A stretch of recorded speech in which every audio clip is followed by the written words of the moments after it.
It's Friday, September 19th, 2025, and this is the Washington Times front page. Thanks for joining us. I'm George Gerbo. President Trump has signed a technology pact with British Prime Minister Keir Starmer that boosts joint efforts in artificial intelligence.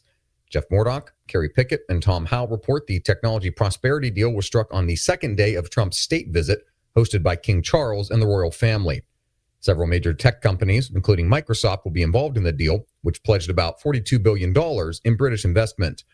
Other participating American technology companies include NVIDIA, Google, OpenAI, and CoreWeave.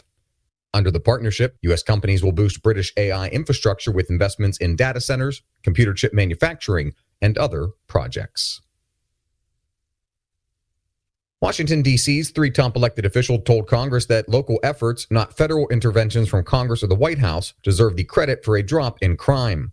Matt Delaney reports D.C. Mayor Muriel Bowser, D.C. Council Chairman Phil Mendelson, and D.C. Attorney General Brian Schwab told the House Oversight and Government Reform Committee that the 30-year low in violent crime was the product of coordinated efforts among each of their offices. President Trump's crime crackdown merely hastened those successes, they said, and congressional legislation to influence the district's police and courts was overkill.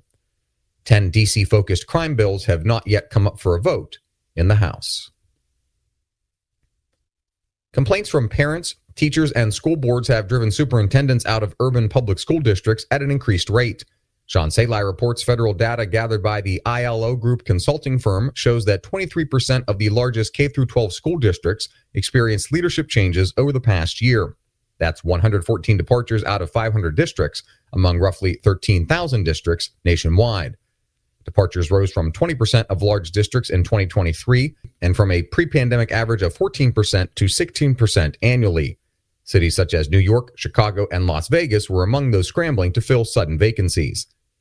The Department of Education did not comment on ILO Group's analysis of its data, which the consulting firm says is the only public database of superintendent turnover.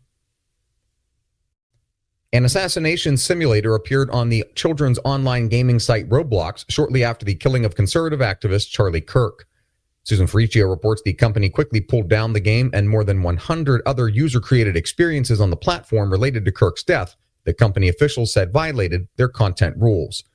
Oklahoma Attorney General Genter Drummond announced an investigation into whether the state can take legal action against Roblox, which he said lacks adequate safety measures and is overrun with harmful content.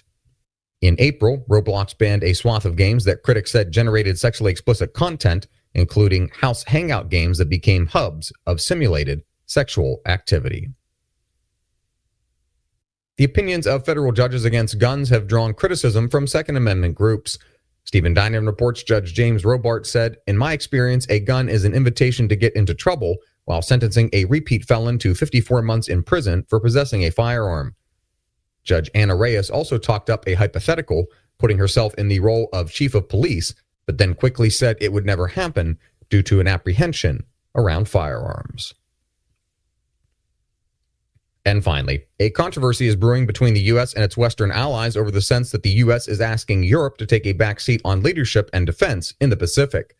Andrew Salmon reports some Washington figures have argued that NATO nations should aim their limited capabilities at Russia.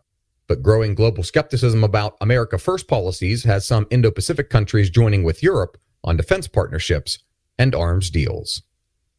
Find all of today's front page stories at WashingtonTimes.com/front page or on the Washington Times app, and find us wherever you get your podcasts. You can also find us on social media at Wash Times for breaking news, sports, commentary, and more. For the Washington Times, I'm George Gerbo.